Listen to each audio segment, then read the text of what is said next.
하나님의 말씀은 히브리서 10장 26절에서 31절 말씀입니다.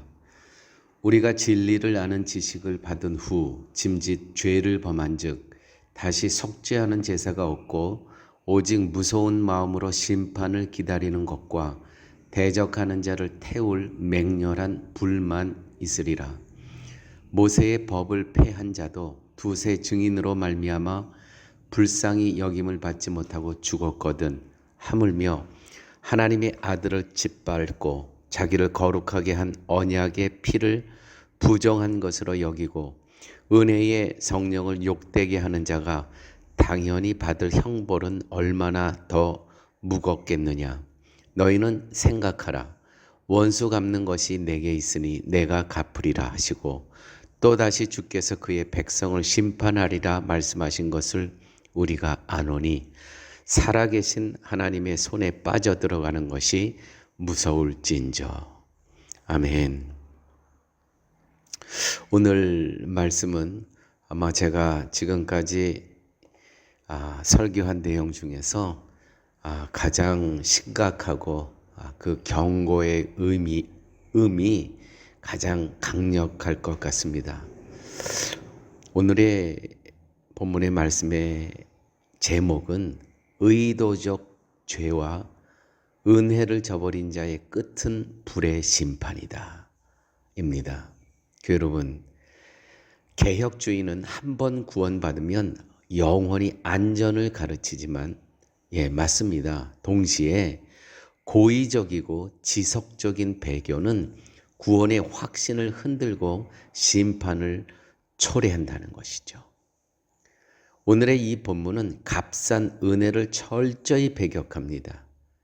참된 믿음은 죄를 미워하고 은혜를 소중히 여기는 삶으로 증명된다는 것을 강조합니다.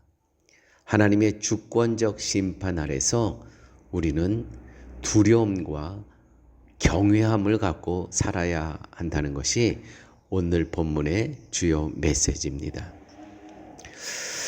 오늘 본문의 26절에서 27절 말씀에는 의도적 죄에 대한 분명한 심판이 있음을 기록하고 있습니다. 의도적 죄라는 것은 무엇이 죄인 것을 다 알아요. 알면서도 반복적으로 짓는 죄에 대해서 이야기하고 있습니다. 여러분, 참된 구원은 단순한 지식 축적이 아니라 삶의 변화로 이어집니다. 변화.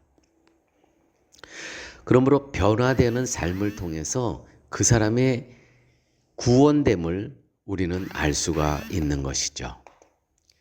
고의적 죄는 그리스도의 속죄를 무시하는 배교 행위인 것입니다.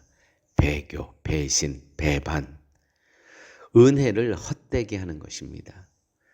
하나님의 은혜는 값싸지 않습니다. 그 은혜를 저버린 자에게는 불의 심판만이 남아있다고 오늘 본문에 기록되어 있습니다. 교회 여러분, 오늘 나의 죄를 작은 실수로 합리화하지 마셔야 됩니다. 합리화하게 되면 그것이 계속 습관이 되고 그것이 정당화시키고 그것이 운명이 된다는 것이죠. 이 죄가 그리스도의 피를 헛되게 하는가? 내가 지은 오늘의 작은 죄가 있습니다. 이 죄가 그리스도의 피를 헛되게 하는가? 자문하셔야 됩니다. 그러므로 매일 회개 기도로 은혜를 새롭게 붙잡고 죄를 미워하는 마음을 키우셔야 됩니다. 죄의 유혹이 올 때 두려운 심판을 떠올리며 즉시 성령께 의지하셔야 됩니다. 오늘 본문에서 두 번째 단락 28절에서 29절 말씀은 옛 언약과 율법과 새 언약, 그리스도의 복음의 형벌에 대해서 비교하고 있습니다. 이렇게 기록되어 있죠. 모세 율법을 멸시하면 증인 둘셋으로 죽음을 당하나. 그랬습니다. 율법으로는 어떤 사람이 죄를 졌어요. 증인 둘셋이 있으면 그 사람들이 저 사람은 죄를 졌다라고 증언해주면 이 사람은 죽는 것입니다. 죽임을 당하나. 하나님의 아들을 밟고 하나님의 그리스도의 피를 부정하게 여기며 성령의 은혜를 욕되게 하는 자는 얼마나 더 중한 형벌을 받을 터이냐라고 기록되어 있습니다. 구약의 형벌이 무섭다면 신약의 은혜를 저버린 자의 형벌은 비교할 수 없이 더 무서운 벌이 기다리고 있다는 것이죠. 왜요? 하나님의 아들을 모욕했기 때문입니다. 하나님의 아들을. 다시 말해서 하나님을 없인 여긴 죄이기 때문에 율법의 죄를 어긴 자와 이 그리스도의 피를 없인 여긴 자의 차이는 비교할 수가 없다는 것이죠. 우리는 성도의 견인을 믿습니다. 끝까지 참으면, 끝까지 그리스도에 붙잡혀 있으면 우리는 구원받는다는 것 맞습니다. 그러나 지속적 배반은 참 믿음이 아님을 우리는 아셔야 됩니다. 하나님의 아들을 짓밟는 것은 십자가를 모독하는 행위인 것입니다. 그러므로 은혜의 풍성한 만큼, 그렇습니다. 십자가의 은혜, 그 은혜의 풍성한 만큼 심판의 엄중함도 그만큼 크다는 것을 우리는 꼭 기억하셔야 됩니다. 교회 여러분, 은혜를 당연한 것으로 여기지 말고 성례, 세례와 성찬이죠. 성례 때마다 예수 그리스도의 그 피의 소중함을 깊이 묵상하셔야 되는 것입니다. 그래서 성례전이 필요한 것입니다. 우리 한 달에 한 번씩 하죠. 그때마다 예수 그리스도의 그 보혈의 피를 소중히 여기셔야 된다는 것입니다. 오늘 본문 30절에서 31절에는 하나님의 심판 선언을 기록하고 있습니다.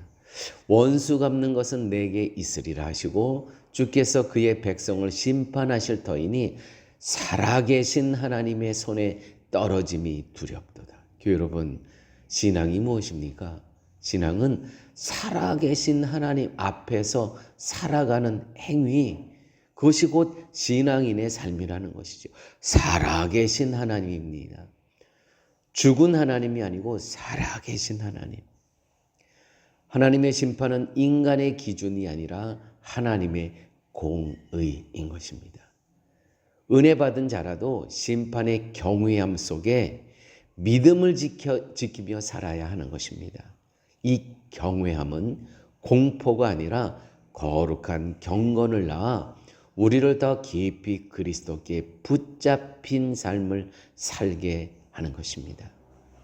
그러므로 교회 여러분, 매일 경외함으로 살고 성경 읽기와 기도를 강화하고 살아계신 하나님 앞에 서는 연습을 매일매일 훈련하셔야 됩니다.